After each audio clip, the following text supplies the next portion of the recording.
પાકીટ ગોતે છે મંથન. અત્યારે લગીને ગેમ રમતો હતો, મહેમાન આવ્યા હતા એટલે હવે વિચારે કે પાકીટ કિંગ ગયું. તો મિત્રો અહીંયા મંથન અલગ જ પોઝમાં હૂતો છે. બાબલો. હેલો મિત્રો, જય માતાજી, જય શ્રી કૃષ્ણ. તમારું નવા બ્લોગમાં સ્વાગત છે. હજી સવાર પડી છે અને મેં તમને કાલે કીધું હતું એમ કે કાલે મેં તમને બધી કપડાં દેખાડ્યા હતા. એ સવારના પોરમાં જ મમ્મી ઇસ્ત્રી કરવા બેસી ગઈ છે. તમને કીધું હતું ને, માતાઓને ચિંતા જાજી હોય છે ઘર બાબતે અને છોકરા બાબતે.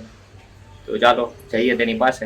તો મિત્રો અહીંયા મમ્મી સવારના પોરમાં ઇસ્ત્રી કરે છે. કાલે મેં તમને કપડાં દેખાડ્યા હતા. અત્યારે ઇસ્ત્રી માટે ચાલુ થઈ ગઈ છે આખો થપ્પાની. હું હાલે મમ્મી? જય શ્રી કૃષ્ણ.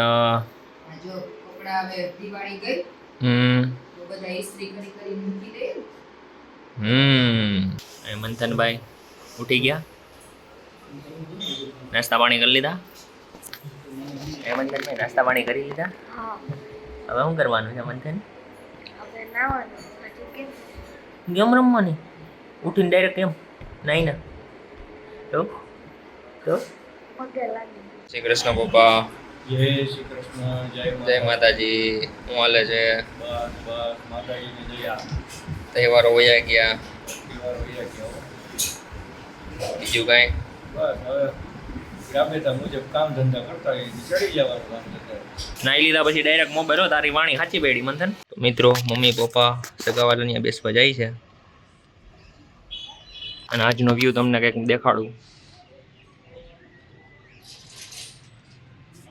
ક્યાંયથી દેખાય ગયા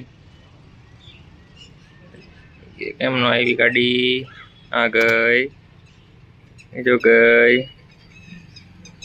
તો મિત્રો હવે આપણે અત્યારે ઘરે એકલા છીએ કારણ કે મમ્મી પપ્પાની તો સગાવાલા અહીંયા બેસવા ગયા છે. હવે આપણે આપણું કામ કરીશું. જે થોડું ઘણું એડિટિંગ બાકી હતું તે એડિટ કરશું. સાદી ખીચડી ખાવી કે વઘારેલી? રીંગણા બટેટાનું શાક કરું ને રોટલી.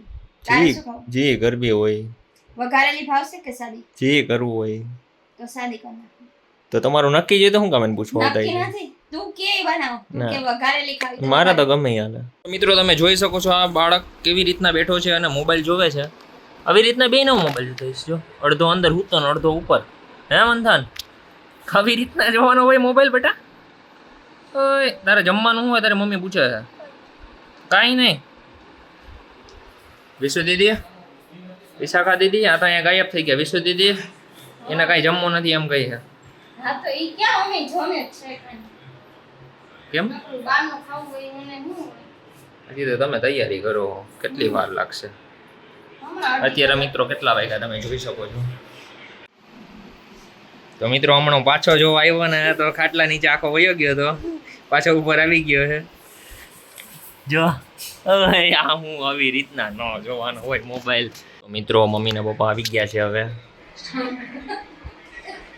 મિત્રો અત્યારે મમ્મી આવીને ડાયરેક્ટ જમીને સુઈ જ ગઈ છે. અહીંયા જમવાનો કાર્યક્રમ હજી ચાલુ છે.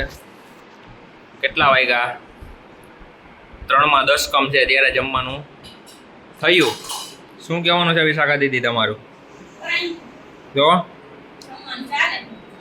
કેટલા વાગ્યા?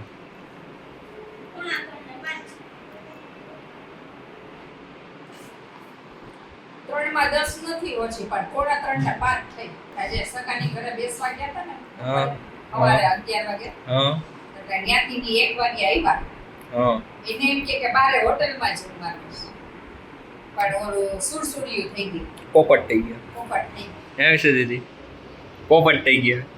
વિશે દીદી એમ વિચારતા હજી હાઈજ બાકી હે ને, હજી એમ વિચારે હજી હાઈજ બાકી હે ને. હમણાં ભાઈ થોડાક દી કરે હે ને તો આનો લાભ ઉઠાવી લઈએ. શું કહો વિશે દીદી, સાચું ને? તો મિત્રો અત્યારે આપણે ઘરે મહેમાન આવ્યા છે તો આપણે આઈસ્ક્રીમ લેવા જવાનું મમ્મીએ કીધું હતું. તો આઈસ્ક્રીમ લઈ આવ્યો છું. આખી પેટી જ લઈ આવ્યો છું. પાકીટ ગોતે છે મંથન. અત્યારે લગીને ગેમ રમતો હતો, મહેમાન આવ્યા હતા એટલે હવે વિચારે કે પાકીટ કિંગ ગયું. ભાઈ ખાના બાનામાં જો અંદર જો પાકીટ કેમ અંતર મને નથી ખબર. મળી ગયું ને પાકીટ? તારી પાસે જ હતું, પોતાને જ યાદ ના હોય. મિત્રો સાંજ પડી ગઈ છે. અત્યારે કપડાં જ લઈ છે. રોજનું રૂટીન, બધી માતાઓનું રૂટીન કરવું પડે ને દીકરા, ફોન કરવા આવે. તો મિત્રો અહીંયા મંથન અલગ જ પોઝમાં હૂતો છે. બાબલો. તો મિત્રો મમ્મી હવે બધે કપડાં ગોઠવે છે કબાટમાં. તો મિત્રો તમને બ્લોગ પસંદ આવ્યો હોય તો લાઈક શેર સબસ્ક્રાઈબ અને કોમેન્ટ કરજો. Thank you so much watching. By.